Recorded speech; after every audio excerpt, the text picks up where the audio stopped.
Bismillahirrahmanirrahim. Assalamualaikum warahmatullahi wabarakatuh. Selamat pagi anak-anakku. Hari ini kita akan kembali untuk mengulas pelajaran pada minggu yang lalu. Kalau kemarin kita sudah sama-sama mempelajari bagaimana langkah-langkah untuk membuat buku pembantu utang, buku pembantu piutang. Jadi saya ulangi lagi bahwa ketika kita akan membuat membuat atau menyelesaikan suatu kasus di perusahaan jasa maupun perusahaan dagang, itu pada intinya sama. Jadi setup data awal, kemudian entry daftar akun, bisa menggunakan atau bisa melalui import akun, tetapi syaratnya harus punya daftar akun dalam bentuk Excel. Kemudian berikutnya adalah setup kode pajak, linked account, kemudian membuat buku pembantu utang, buku pembantu piutang, kemudian entry saldo awal utang piutang. Sekarang kita akan mencoba untuk membuat mengentry saldo awal utang maupun saldo awal piutang. Sebenarnya bukan sudah mengentrinya, cuma nanti langkah-langkahnya saya jelaskan di sini biar lebih efektif maupun efisien dalam hal waktunya. Jadi ketika kita akan mengentri saldo awal utang maupun piutang, maka kita klik menu setup, kemudian balance, kemudian kalau kita mau mengentri saldo awal piutang berarti setup, balance, kemudian customer balances. Kemudian kita klik di sini toko Ganesha misalnya, toko Ganesha, kemudian add sales. Nah, ini ada pemberitahuan seperti ini.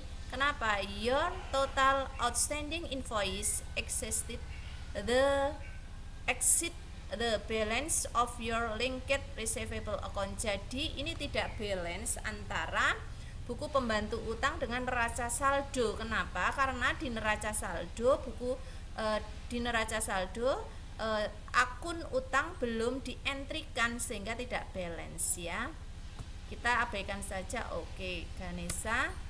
Ini toko Ganesha. Sebentar, ini sudah saya inputkan jadi tidak bisa masuk ya. Jadi langkah-langkahnya seperti itu. Kita klik menu setup, balance, kemudian customer balances, kemudian kita klik di sini toko Ganesha add sale ya, toko Ganesha add sale, kemudian kita inputkan. Jangan sampai lupa tanggal saldo awalnya juga harus sama. Kemudian total including tax-nya itu yang diisikan adalah jumlah akhir. Jadi nanti ketika kita klik OK maka akan keluar PPN-nya. Close, seperti itu.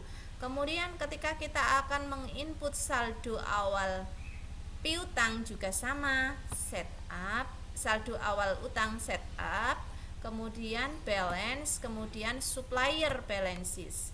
Kita klik misalkan CV Gemilang. Di sini bukan sudah inputkan karena biar lebih cepat. Kita inputkan misalkan CV Gemilang. Kemudian untuk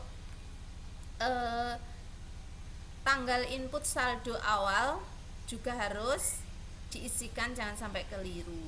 Kemudian baru kita masukkan saldo awalnya. Untuk saldo awal yang dimasukkan adalah total jumlah akhir. Jadi nanti ketika kita klik OK akan muncul PPN-nya. Close ya. Seperti itu langkah-langkahnya. Sekarang kita berikutnya akan membuat buku pembantu persediaan.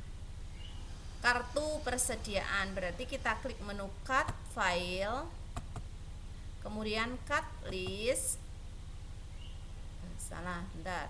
Close. Kita klik menu atau modul inventory, kemudian item list. Nah, item list. Ini sudah saya buat buku pembantu persediaannya atau kartu persediaannya. Kalau baru kita klik misalnya new. Di sini item numbernya diisi, kemudian kita enter, namanya diisi. Kemudian di sini juga harus diisi 3 butir pertanyaan ini. I buy this item. Ketika kita membeli barang ya, Kita klik di sini, kita linkitkan dengan cost of goods sold. Kita pilih, ada drop down-nya. Kemudian I sell this item. Ketika kita menjual, kita pilih drop down-nya, yaitu sales, akun sales. Kemudian I inventory this item, kita pilih merchandise inventory. Kemudian buying detail, misal buying detail nanti pleasure-nya kita ketikkan unit. Kemudian tax code when bought, ya. Kode pajak ketika kita membeli, kita klik PPN. Selling juga sama, tax code when sold. Kode pajak ketika kita menjual, maka kita klik apa? PPN. Seperti itu langkah-langkahnya. Sekarang kita akan mencoba untuk menginput saldo awal persediaan. Kita klik menu inventory, kemudian count inventory. Nah, di sini sudah muncul item number E001, item name-nya adalah Samsung LED TV. On hand, di tangan kosong. Quantity-nya untuk Samsung LED 60 unit, ya. 60. Kemudian sub LCD-nya 40. Kemudian adjust inventory, kita klik adjust inventory. Di sini kita klikkan apa? Merchandise inventory.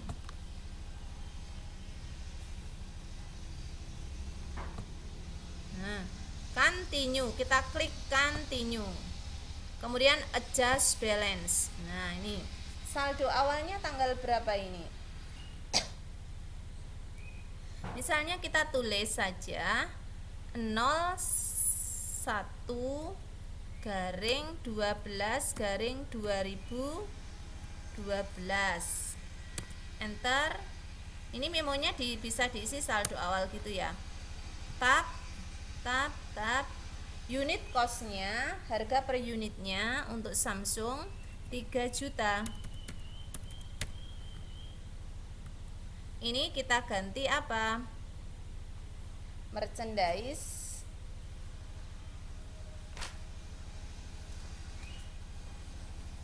Ini kita ganti merchandise inventory.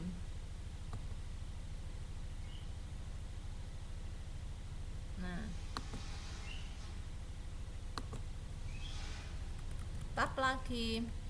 Kemudian untuk Sharp TV harganya sebentar, 2.500.000.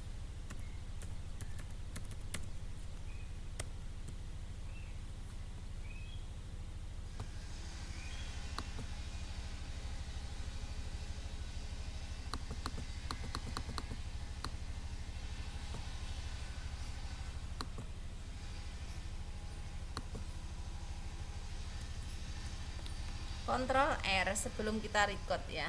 Nih. 200 apakah sudah benar, ya? Sudah benar, saldonya 280. Record, ya. Nah, berarti kita sudah masukkan. Kemudian toko Alfat Elektronik.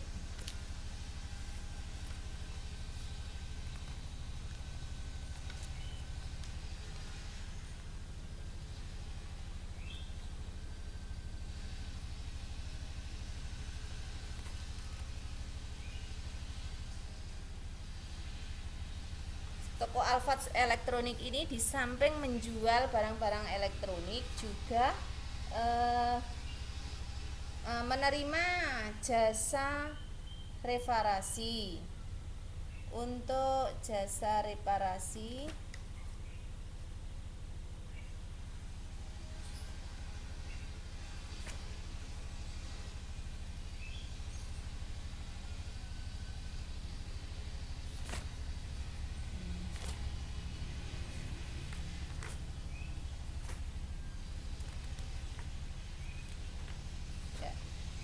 untuk jasa reparasi ini tarifnya sendiri-sendiri, ada yang ringan, ada yang berat. Sekarang langkah berikutnya kita akan mencoba untuk menginput neraca saldo.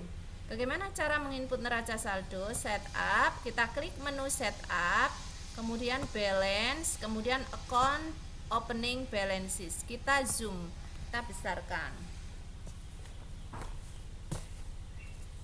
Cash in bank 280 juta. 280 juta 355. Kemudian petty cash-nya 10 juta. Kemudian account receivable 356 juta 400. Kemudian allowance for the full debt-nya kita kasih tanda min. Kenapa? Karena ini adalah akun kontranya dari account receivable 17 juta 820.000.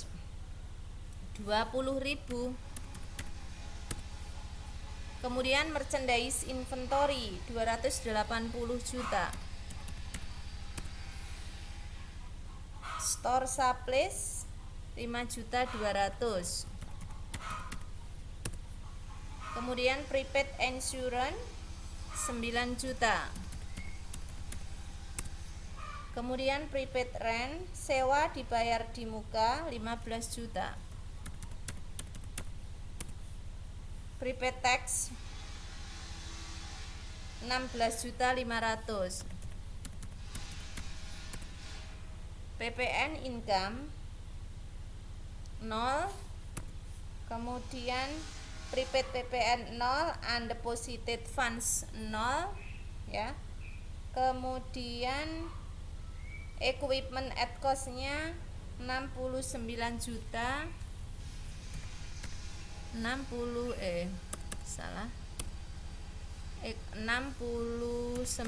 juta 600. Equipment akumulasi depresiasi ini adalah equipment at cost itu adalah peralatan ya, biaya peralatan. Ini termasuk aset tetap peralatan. Kemudian equipment accumulation depreciation, akumulasi penyusutan peralatan ini adalah akun kontra, jadi kasih tanda min 41 juta 900.000. Account payable 163 juta 900.000. Kemudian expense payable 8.600.000. Income tax payable 1.675.000.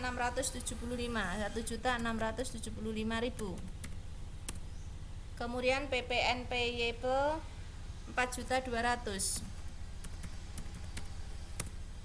Kemudian PPN outcome belum ada, dividen payable-nya 4.500.000. Kemudian bank Danamon loan 120 juta. Nah, capital stock 400 juta. Kemudian return earning 14.500.000. Dividennya 20. Dividen ini adalah akun kontra daripada modal ya. Jadi kasih tanda min 27.500.000. Sales 852 juta 900.000. Sales return, sales discount ini 0.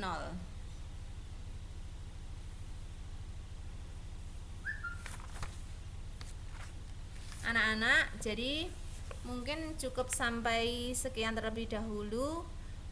Coba kayak yang punya komputer nanti dipraktekkan di rumah ya. Selamat pagi. Assalamualaikum warahmatullahi wabarakatuh.